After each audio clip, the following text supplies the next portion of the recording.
ગુલબર્ગ હત્યાકાંડ મામલે મોદીને મોટી રાહત મળી છે। ગુલબર્ગ હત્યાકાંડ મામલે સીટે મોદીને આપેલી ક્લીન ચીટ અમદાવાદ મેટ્રોપોલિટન કોર્ટે પણ યથાવત રાખી છે। ગુલબર્ગ હત્યાકાંડ મામલે મોદી સહિત કેટલાક લોકોને સીટે ક્લીન ચીટ આપી હતી, જેની સામે ઝાકિયા જાફરીએ મેટ્રોપોલિટન કોર્ટમાં વાંધા અરજી દાખલ કરી હતી। આ અંગે કોર્ટે ચુકાદો આપતા ક્લીન ચીટને યથાવત રાખી છે। ગુલબર્ગ રમખાણ કેસમાં નરેન્દ્ર મોદીની ક્લીન ચીટ યથાવત રખાઈ છે। અમદાવાદની મેટ્રોપોલિટન કોર્ટે એસઆઈટીનો ક્લોઝર રિપોર્ટ માન્ય રાખ્યો છે અને નરેન્દ્ર મોદીને ક્લીન ચીટ આપી છે। મોદીને ક્લીન ચીટ મળતા ભાજપના કાર્યકરોમાં ઉત્સાહનો માહોલ જોવા મળ્યો। દિલ્હીમાં ભાજપના કાર્યાલય ખાતે ભાજપના કાર્યકરોએ ફટાકડા ફોડી અને એકબીજાને મીઠાઈઓ ખવડાવી ઉજવણી કરી હતી। તો કોર્ટે આપેલા ચુકાદા અંગે એસઆઈટીના વડા આર.કે. રાઘવન અને પૂર્વ આઈપીએસ અધિકારી સંજીવ ભટ્ટે જણાવ્યું કે we stood up because of the Supreme Court. I salute the Supreme Court and I look up to them for further support. There are 3 more cases which are in trial, including Gulberg. So we need more morale, energy and enthusiasm, and definitely I bow down to the Supreme Court and I'm sure they will guide us. तो जिस तरह से लोग expect करते थे उस तरह का ही चुकादा है, लेकिन जस्टिस का मिसकैरेज हुआ है, न्याय नहीं हुआ मेरे हिसाब से। जो 2002 के दंगा पीड़ित थे, जो उनके फैमिलीज़ हैं, उनके साथ न्याय नहीं हुआ और सच बाहर नहीं आ पाया है। ये हमारे तंत्र की कमनसीबी है। અમદાવાદની મેટ્રોપોલિટન કોર્ટે ઝાકિયા જાફરીની વાંધા અરજીને ફગાવી છે, ત્યારે અરજ કરતા ઝાકિયા જાફરીએ કહ્યું કે अभी मेरे को जो उन्होंने सुनाया है जज साहब ने, तो मैंने सुन लिया। उसके आगे मैं हिम्मत हारने वाली नहीं हूँ। मैं बहुत कुछ करने वाली, आगे जहाँ पर जाने का है मुझे वहाँ पर मैं केस करूँगी। तो आप मतलब हाई कोर्ट में जाएंगे? मैं हार कर आगे जाएंगे, आगे वाले कोर्ट में अभी डिसाइड नहीं हुआ है कौन से कोर्ट नहीं हुआ है, लेकिन मैं वहाँ जाके मैं हिम्मत नहीं हारूंगी। મહિનાઓની લાંબી લડત બાદ ગુજરાતને સસ્તા ભાવે સીએનજી મળશે। 66.30 રૂપિયાના ભાવથી ઘટીને મધરાતથી સીએનજી 56.20 રૂપિયાના ભાવે મળશે। કેન્દ્ર સરકાર અને ગુજરાત સરકાર વચ્ચે મેટ્રો શહેરોના ભાવે જ ગુજરાતને સીએનજી મળે તે માટે લાંબા સમયથી કાયદાકીય લડત ચાલી રહી હતી। છેલ્લા ઘણા સમયથી મંદીનો સામનો કરવા માટે કમર કસી રહેલી શહેરની ટેક્સટાઇલ ઇન્ડસ્ટ્રીઝ પર ગેસની કિંમતમાં વધારો રૂપી એક બોજો આવી પડ્યો। પ્રાપ્ત માહિતી પ્રમાણે ગુજરાત ગેસ કંપની દ્વારા સુરત, ભરૂચ તથા અંકલેશ્વર પંથકના ઔદ્યોગિક ગ્રાહકોને પૂરા પડાતા ગેસની કિંમતોમાં વધારો જાહેર કરાયો છે। કંપની દ્વારા પ્રતિ સ્ટાન્ડર્ડ ક્યુબિક મીટર રૂપિયા 2.90નો વધારો કરવામાં આવ્યો છે।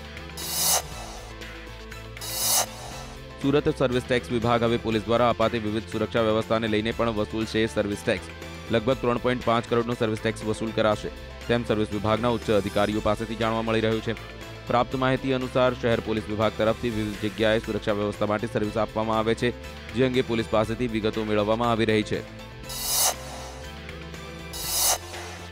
આસારામ સામે ચાલી રહેલા યૌન શોષણના કેસમાં તપાસનીશ અધિકારીઓ દ્વારા આ કેસમાં સંડોવાયેલા આસારામના પત્ની અને તેમના પુત્રીના રિમાન્ડ માંગતી એક અરજી ગાંધીનગર કોર્ટમાં કરી હતી, જો કે આસારામના પત્ની અને પુત્રીના આગોતરા જામીન ગાંધીનગર કોર્ટે મંજૂર કરેલા છે।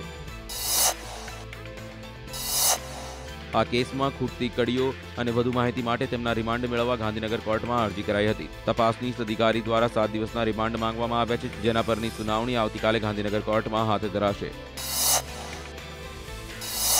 સુરત જિલ્લા કોર્ટમાં ચાલતા ફોજદારી કેસો જિલ્લા સેવા સદનમાં ટ્રાન્સફર કરવાની હિલચાલ સામે સુરત જિલ્લા વકીલ મંડળે કરેલું આંદોલન મહદઅંશે સફળ થયું છે। ડિસ્ટ્રિક્ટ જજ આઈસી શાહે જિલ્લા સેવા સદનની 14 કોર્ટો પૈકી 4 કોર્ટો મેઇન બિલ્ડિંગમાં શરૂ કરવાનો નિર્ણય લીધો છે। ફોજદારી સિવિલ કેસો સિનિયર ડિવિઝનમાંથી ચીફ જ્યુડિશિયલ મેજિસ્ટ્રેટ અને અન્ય 4 કોર્ટોમાં ફાળવાયા છે। આ કેસો તારીખ 1 જાન્યુઆરીથી આ કોર્ટોમાં ચાલશે। રાજકોટના રેલનગરમાં આદિવાસી ટોળકીનો આતંક વધી રહ્યો છે। આ આદિવાસી ટોળકીએ એક મહિલાને બંધક બનાવી તેના ઘરમાં લૂંટ ચલાવી હતી, જો કે પ્રતિકાર કરતા મહિલાના માથાના ભાગે પાઇપ વડે હુમલો કરતા મહિલાએ બૂમાબૂમ કરતા લોકો એકઠા થતાની સાથે જ આ લૂંટારૂ ટોળકીએ પથ્થરમારો ચાલુ કર્યો હતો।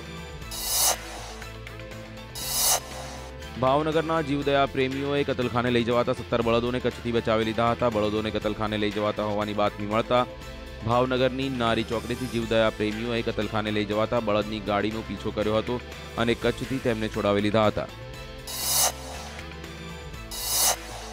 અમદાવાદના સાયન્સ સિટી વિસ્તારમાં કન્સ્ટ્રક્શનની સાઇટ પર એક ભેખડ ધસી પડતા એક મજૂરનું મોત નીપજ્યું હતું, જ્યારે આ ઘટનામાં 2 મજૂરો ઘાયલ થયા હતા। શહેરના સાયન્સ સિટી રોડ પર એક ખાનગી કન્સ્ટ્રક્શનની સાઇટ પર મજૂરો કામ કરી રહ્યા હતા, તે દરમિયાન અચાનક જ એક મસ્ત મોટી ભેખડ ધસી પડી હતી। વડોદરા શહેરના પૂર્વ વિસ્તારના લોકોની વર્ષો જૂની માંગણી આખરે મહાનગરપાલિકાએ સંતોષી છે। કોર્પોરેશનની સ્ટેન્ડિંગ કમિટીએ પૂર્વ વિસ્તારમાં વાઘોડિયા રોડ પર 20 લાખના ખર્ચે અદ્યતન સ્કેટિંગ રિંગ બનાવવાનું નક્કી કર્યું છે। આ માટેની દરખાસ્ત પસાર કરીને સૈદ્ધાંતિક મંજૂરી માટે મોકલી અપાઈ છે। ગુજરાત યુનિવર્સિટીના 65મા રમતોત્સવનો પ્રારંભ કરાયો છે। આગામી 3 દિવસ ચાલનારા આ રમતોત્સવમાં અમદાવાદની 65થી વધુ કોલેજોના વિદ્યાર્થીઓએ ભાગ લીધો છે। ઉલ્લેખનીય છે કે સેમેસ્ટર સિસ્ટમના કારણે હાલ યુનિવર્સિટીમાં પરીક્ષા ચાલે છે, જેના કારણે રમતોત્સવમાં વિદ્યાર્થીઓની સંખ્યા ઓછી જણાતી હતી। વડોદરાની MS યુનિવર્સિટીમાં કોમર્સ ફેકલ્ટીના પ્રથમ સેમેસ્ટરની પરીક્ષા શરૂ થઈ છે। જોકે આ પરીક્ષામાં પેપર બદલાયેલું સામે આવતા વિદ્યાર્થીઓએ હોબાળો મચાવ્યો હતો। FY બીકોમના પ્રશ્નપત્રમાં છબરડા સામે આવતા વિદ્યાર્થીઓમાં રોષ જોવા મળ્યો હતો। જામનગરની GL ગોસરાણી કોલેજમાં મોડા આવતા વિદ્યાર્થીને કોલેજમાં પ્રવેશ નહીં અપાતા તેમણે કોલેજ બહાર જ હંગામો કર્યો હતો। કોલેજમાં 8:30 વાગ્યાનો ટાઈમ આપવામાં આવ્યો છે અને વિદ્યાર્થીઓ 10 મિનિટ પણ મોડા આવે તો તેમને કોલેજના ગેટ બહાર જ ઊભા રાખવામાં આવે છે, જેને લઈને વિદ્યાર્થીઓએ કોલેજના પ્રિન્સિપાલને રજૂઆત કરી હતી।